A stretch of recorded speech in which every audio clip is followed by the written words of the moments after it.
Welcome back to the channel, everybody. Me again, Shannon Fox here, Devoted Pictures 2 channel. And I want to talk to you all about all the infighting going on in the Republican Party right now. People like Tucker Carlson and several right-wing commentators are throwing a fit over the fact that Trump is not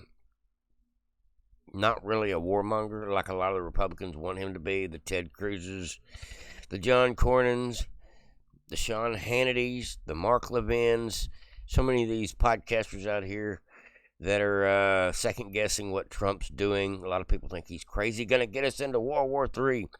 Well, I believe Trump wrote the book called The Art of the Deal, and Trump is a master negotiator, been negotiating with billionaires and millionaires his whole life, and now he just has to deal with these crazy world leaders, and he knows how to play the game as well as anybody.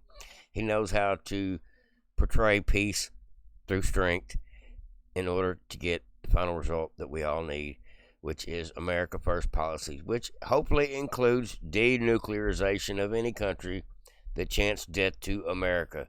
And so I'm all on board with Trump, not so much getting involved in the whole Iran conflict, but if Israel needs one of our planes to drop them big bombs to blow up that last nuclear facility in Iran, I would say no time like the present. If Iran is on the ropes today, and that is their only threat they've got, is we got terrorists we can hire, and we got nuclear capabilities. Well, if we can knock out the nuclear capabilities, knock it out 100%, it'll set them back for years. Not just killing their scientists, but blowing up their installations and destroying their enriched uranium that they supposedly have stockpiled. Now, I don't know how much validity there is to how much uranium they have had stockpiled. I've seen that there is videos out since the 60s, I think since 1966, where Israel was worried about nukes, where the Iranians were this close to having a nuke next week, way back in 1960s, and 1970s, 1980s, 1990s, all the way back.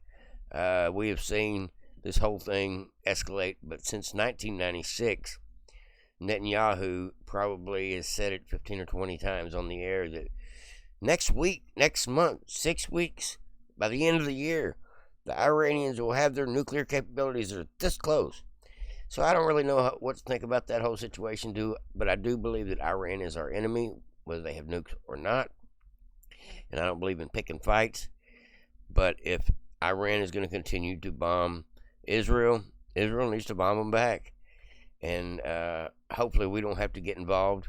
But at the same time, the way Trump's been playing his hand for the last couple of weeks, people don't know what to think. Same way happened with the tariff. People thought, oh, Trump's going to destroy our economy with the tariffs, and people were throwing fits, and a lot of right-wing commentators were going, oh, what's he doing? And then what happens? Everybody capitulates, comes to the table, starts paying the tariffs, and everybody in the end realized, dang, Trump was right. Trump knew what he was doing the whole time. He's the one that's actually got full access to all the information to be able to play his cards how he wants to play them.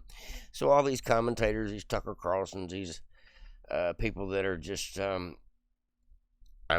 understand, concerned about the country and vetting their opinion, but trying to point the finger at Trump for what is or isn't fixing to happen. Trump's playing it by ear with the best cards he's got to deal with. And as far as I'm concerned, trust Trump. He has done a wonderful job of being a peaceful diplomat, and still today he's even trying to be diplomatic after he tells Iran it may be too late to come to the White House. And Iran has never been to the White House, not that I ever heard of. Not in the history of America have we had any of the Ayatollahs ever show up at our White House in order to try to make a deal to keep from being annihilated. What's going to happen is Iran is going to have to either surrender, blow up their own nuclear capability stuff, or let us go over there and inspect and make sure that they have no more of that stuff. There's only a couple possibilities, regime change, but it looks like it's fixing to happen with or without our help. Israel is dominating the skies over there, obviously, and when you control somebody's airspace, you got them right where you want them. You got them in the crosshairs. That's just the facts. All right, folks. Now, Tucker Carlson and several of these commentators, Mark Levin, several of the people on the right, have said, oh no, Trump's going to get us into World War III. We're going to get nuked. Maybe so, but I don't think so. I don't think that's the way Trump has got this thing laid out to play out. And I think in a week from now, Iran will be in a whole different situation as far as their ability to threaten people. And hopefully there won't be too many American repercussions behind it. Hopefully none. But all right, let's go ahead and get into this. It says, Republican Senator Ted Cruz is completely stumped after Tucker Carlson asked him a question about Iran's population. This here is kind of brutal, folks. Went super viral earlier today. I mean, we're talking millions and millions and millions of views. How many people live in Iran, by the way? I don't know the population. At all? No, I don't know the population. You don't know the population of the country you seek to topple? How many people live in Iran? 92 million. Okay. Yeah. How could you not know that? I don't sit around memorizing population tables. Well, it's kind of relevant because you're calling for the overthrow of the government. Why is it relevant whether it's, because it's 90 million or 80 million or 100 million? Why is that relevant? Because if you don't know anything about the country... I didn't say I don't know anything about Okay, what's the ethnic mix of Iran? They are Persians and predominantly Shia. Okay, this is cute. It's not even. You don't know anything about Iran, so okay, I am not the Tucker Carlson expert on Iran. You're a senator who's calling for the overthrow of the government. You're the one who claims. You don't know anything about the country. No, you don't know anything about the country. You're the one who claims they're not trying to murder Donald Trump. You're the I'm one not saying that. Who can't figure out if it was a good idea to kill General Soleimani, and you said it was bad. You don't believe they're trying to murder Trump. Yes, I do. Because you're not calling for military strikes against them in retaliation. And if you really believe that... We're carrying out military strikes today. You said Israel was. Right, with our help. I said we. Israel is leading them, but we're supporting them. Well, you're breaking news here because the U.S. government last night denied, the National Security Council spokesman Alex Pfeiffer denied on behalf of Trump that we were acting on Israel's behalf in any offensive capacity. No, we're not bombing them. Israel's bombing them. You just said we were. We are supporting Israel. High stakes. You're a senator. If you're saying the United States government is at war with Iran right now, people are listening. Okay. Kind of tripped Ted Cruz up there. Ted Cruz started backpedaling a little bit. Now, I will be curious as to watch the full scorched earth brutal interview be out probably tomorrow. And there's been several people come out against Trump, against his plans and policies and negotiation tactics. But in reality, Trump only listens to his own instinct, and thank God for that, because he seems to be able to do a great job. Almost every time we get the final results that we're actually looking for, it may not go down how you want it to go down, but it goes down the way it needs to go down. Now, I believe this is a real tweet. It looks like it, but I haven't seen any other video clips of this. If not, this is hilarious. If Iran doesn't surrender in the next 24 hours, I'm going to drop a Chris Christie on them. Thank you. That's so good. Trump's got a great sense of humor, no doubt about it.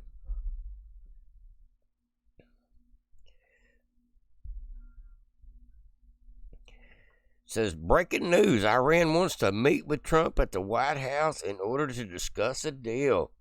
They're tired of getting blown up already. Not to do it, and now they wish they did it. Look, they should have made the deal. I had a great deal for them. They should have made that deal. 60 days we talked about it, and in the end they decided not to do it, and now they wish they did it. And they want to meet, but it's a little late to meet, but they want to meet. And they want to come to the White House. They'll even come to the White House. So we'll see. I may do that, but it's a shame it could have been done the easy way. Look, they should have made the. Yep, y'all were a little late with your we'll negotiate later. Now they're in rubble, scratching their head how they're going to rebuild, find more scientists and rebuild their nuclear program when it looks like a pile of concrete.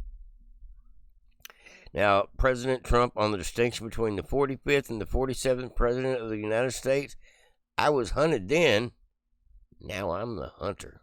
I love it, I love it. That's the good stuff right there. What gave you the idea to do this? I've had it for a long time. And the first time I had it, but you guys were after me. I said I had to focus. I was the hunted, and now I'm the hunter. It's a big difference. Big difference. What gave you the idea to do this? I've had. Tried to do it in his first term, but had so much flack he didn't really have the time or the opportunity because everybody fought him because he was the hunted. But now he's the hunter. I love it, folks. That's the good stuff right there. Trump's been putting out some vicious tweets lately, letting Iran know what time it is, and I think Trump's playing his cards to the best of his ability, and I ain't mad at him. He delivers an epic one-liner to Iran. What do you say to Iran's supreme leader who says he will not surrender? Well, President, what do you say to the supreme leader of Iran who says that they will not surrender? Say good luck. And what is the end game? Say it. It's already run out. That's why we're doing what we're doing. his time's already run out. That's why what's being done is being done.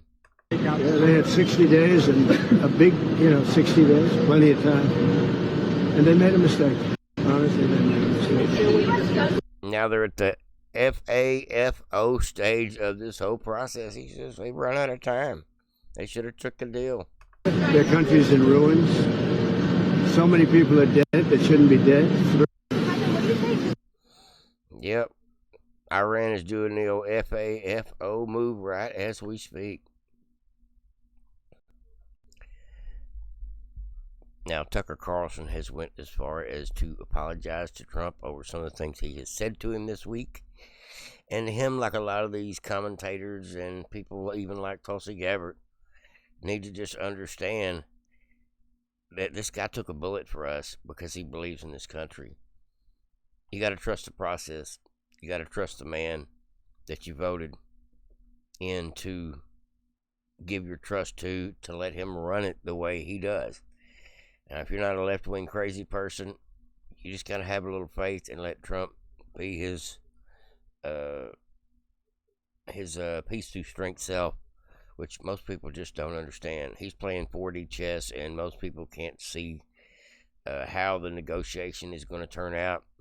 And he's probably got a master plan from last year on how this one's going to turn out. Trump knows what he's doing. He's not in this alone. He's got a great team behind him, and he is talking with all these world leaders in these countries and discussing things that we're not privy to. So he knows within a shadow of a doubt there will be no China and no Russia attacking us over them defending Iran. That is just not going to happen, folks.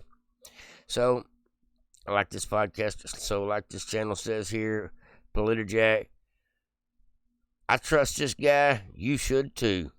And that's the end of the story. Trump reveals Tucker Carlson called him to apologize for Iran comments. Tucker Carlson a week ago was calling Trump, saying Trump was losing it. He's afraid that he was going to get us in World War III. Well, that ended pretty quickly. Here, as a matter of fact, here it is. I actually really love Trump. I think he's a deeply humane, kind person. And I am saying this because I'm really afraid that my country's going to be further weakened by this. I think we're going to see the end of American empire, obviously. Other nations would like to see that, and this is a perfect way to scuttle the USS America on the shoals of Iran. But it's also going to end, I believe, Trump's presidency and effectively end it. And he has now walked back that entire statement because he is now saying that instead of Iran getting up and attacking us, Iran's just been taking it on the chin, and now they're crawling on their knees. Sorry they didn't take the deal 60 days ago. And Trump's like, well, now the ball's in my court. It's my play. I think probably most advantageous thing to do is make sure, while we have the opportunity, to make sure Iran never has nuclear capabilities again. That would be the best case scenario for this here. Says Senator Ted Cruz demands regime change in Iran. And he didn't have the details, which we just discussed that. Tucker chewed him up pretty good. And then Trump tweeted out, "Somebody please explain to Tucker Carlson that Iran cannot have a nuclear weapon." So Trump's been going at it with a lot of the MAGA mouthpieces lately, and I guess they're trying to micromanage his way of doing things, and it's just not working for them. They seem to be wrong, have to walk it back, apologize, and realize they should have just kept their mouth shut and sat back, had a little bit of faith in Trump, and went on about their day, and they wouldn't look like such a fool, egg on their face, when Trump displays the art of the deal one more time in such a way that we didn't see how it was going to play out, but obviously it played out how it was supposed to. I love it. Trump is the master negotiator, and sometimes people forget that. Here we go, folks. Have you seen the Tucker Carlson Senator Ted Cruz interview? It seems like this issue on whether or not the United States should strike is kind of dividing a lot of your supporters. No, my supporters are for me. My supporters are America first. They make America great again. My supporters don't want to see Iran have a nuclear weapon. Tucker's a nice guy. He called and apologized the other day because he thought he said things that were a little bit too strong, and I appreciated that. And Ted Cruz is a nice guy. I mean, he's been with me for a long time. I'd say once the race was over, he's been with me ever since, right? But very simple. If they think that it's okay for Iran to have a nuclear weapon, then they should oppose me. But nobody thinks it's okay. People that I don't want to fight either. I'm not looking to fight.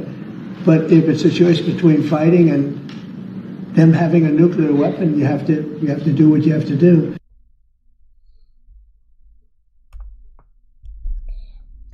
No matter how much infighting is going on with the Republican Party over what people think Trump should do next or how Trump's handling things, we are nothing like the Democrat Party. I would not sweat this infighting, not one bit.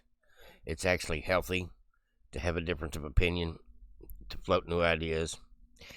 Well, as of today, the Democrat Party, thank God we're not Democrats, is having an official drag queen for the Senate or drag queen for the House of Representatives in the Democratic Oregon chambers today. So instead of conducting business, trying to do anything to make Oregon less woke, they're out there promoting their drag shows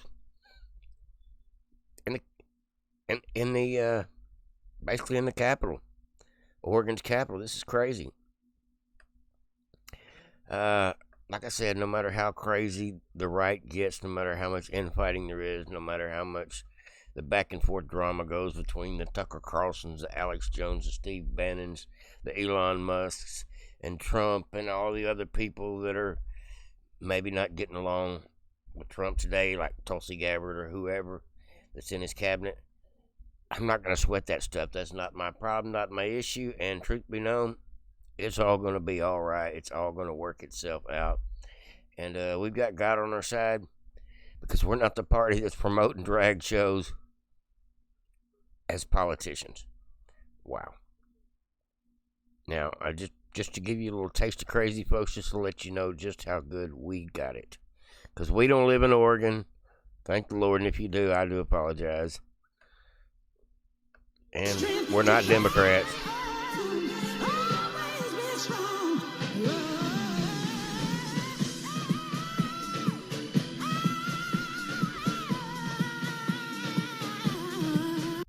Drag queens are con men, folks. Never forget that.